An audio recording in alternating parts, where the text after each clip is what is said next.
सत्य को खोजने वाले आप सभी साधकों को हमारा नमस्कार। मैंने सुना कि नोएडा से उत्तर में भी, पूर्व में भी, पश्चिम में भी हर तरफ सहज की लहर दौड़ पड़ी। बड़ी कमाल की बात कि इस इलाके में रहने वाले लोग सत्य के खोज में इस तरह से आंतरिक हैं, ये मुझे पता नहीं था। और ऐसी आशा भी नहीं। लेकिन आज जो आप सारे जन समुदाय को देखती हूँ तो बड़ा आश्चर्य होता है कि यहाँ पर इतने प्रेमी हैं जो अपना आत्म साक्षात्कार पाना चाहते हैं और अपने अंदर का जो ज्ञान है उसे प्राप्त करना चाहते हैं। आश्चर्य इसलिए कि पहले तो इस जगह जैसी जैसी धर्म की प्रणालियां हो गई उनमें एक से एक सब विपरीत हो गए। और जब हम लोग भी इसी मेरठ के आसपास रहते थे और घूमते थे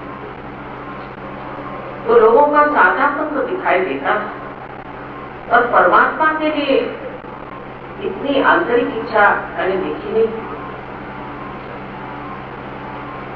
और आज आप लोगों को देख करके एक चमत्कार सा मुझे लगता है कि जिस भूमि को आप एक उर्वरा जमीन समझे और वहां इतने पेड़ पनप जाए तो ये विशेष करके एक सहज का चमत्कार ही कहना चाहिए। ऐसे महाराष्ट्र में बहुत मेहनत की, हमने सालों मेहनत की, संत साधुओं ने वहां ढूंढा, बहुत सी बातें सहयोग की जो आज आप सुन रहे हैं पहले भी वहां लिखी गई।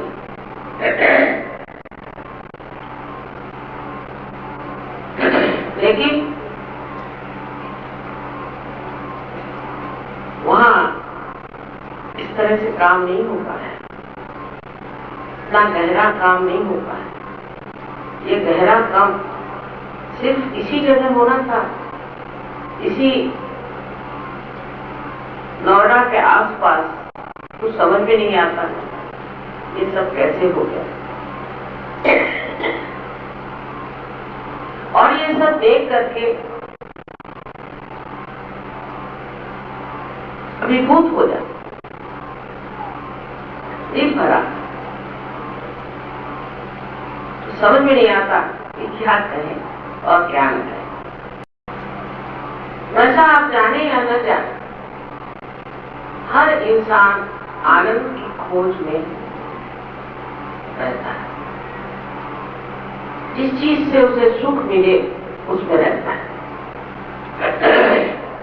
लेकिन मनुष्य की जो स्थिति है उसमें वो आनंद को प्राप्त नहीं कर सकता। जब उसका अहंकार या अहम भाव किसी तरह से खुश हो जाता है तो इंसान खुश हो जाता है, उसे सुख मिलता है। और जब उसका अहंकार टूट जाता है उससे भी उसे दुख होता है। तो सुख और दुख के, रात और दिन के छाया में मनुष्य रहता है। आज आशा तो कल निराशा, लेकिन उसके अंदर आनंद की अभिव्यक्ति नहीं होती। जो और दुख वो अपने अहंकार से प्राप्त करता है, वही अपने संस्कारों से भी प्राप्त करता है। जैसे कि हमारे संस्कार हैं, कुछ अच्छे संस्कार हैं, और जब हम किसी बुरे संस्कारों में जाना चाहते हैं तो दुख होता है। या किसी को देखते हैं कि जिसमें ये बुरे संस्कार हैं, उसे दुख होता है, और किसी को देखते हैं कि आदमी में कितने अच्छे संस्कार हैं, आदमी कितना महान है, उसे देख करके सुख होता है। तो सुख और दुख के आंदोलन में मनुष्य का जीव भटकता है। आनंद की प्राप्ति सिर्फ तब होती है जब आपका संबंध उस चारों तरफ फैली हुई चराचर की चैतन्य सृष्टि से होता है। इसको पातंजलि ने ऋतंबरा प्रज्ञा का बड़ा भारी नाम दिया, लेकिन है चीज वही, इसे हम ब्रह्म चैतन्य कहते हैं। ये जो ब्रह्म का चैतन्य चारों तरफ फैला है, ये बड़ा भारी एक सत्य है। और जो ये आज आप जब फूलों की सृष्टि देख रहे हैं, ये जो सुंदर सब चीजें देख रहे हैं, ये सब उसी चैतन्य का कार्य है। जितना भी जीवंत कार्य है वो ये ब्रह्म चैतन्य करता है। और जाने न जाने मनुष्य भी उसी ब्रह्म चैतन्य के साथ योग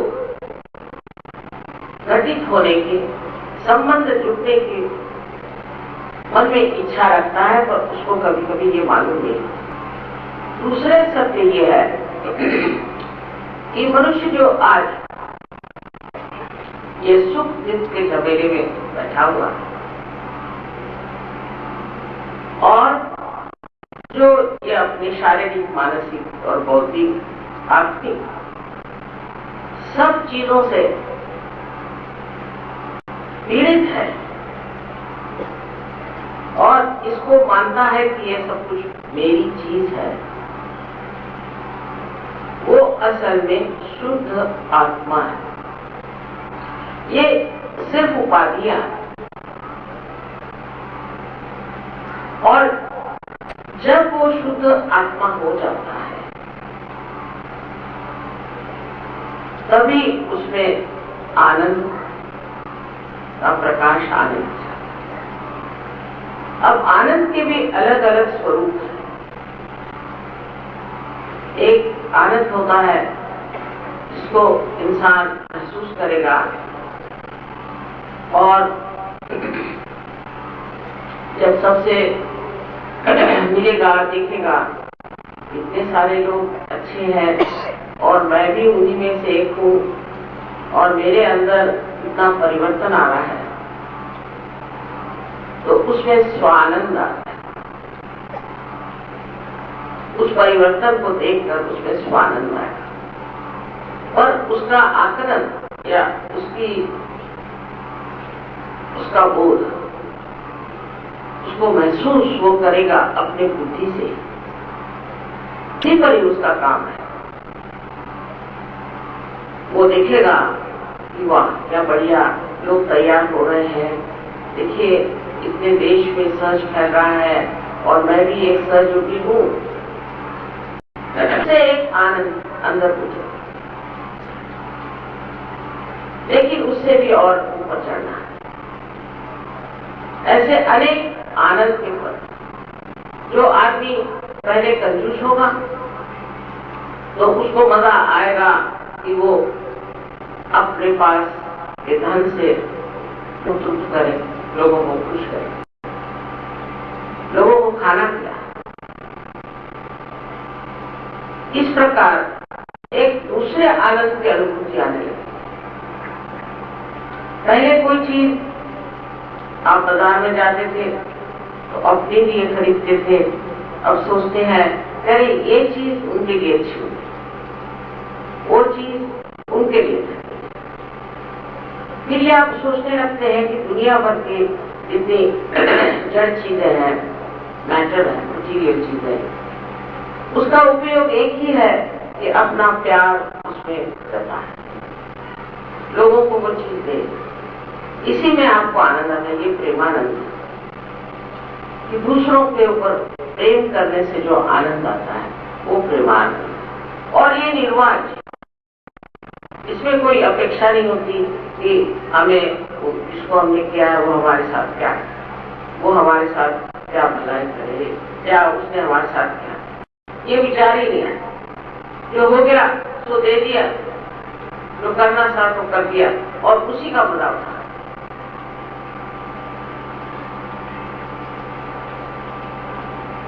उसके बाद बहुत से कलाकारों में एक नया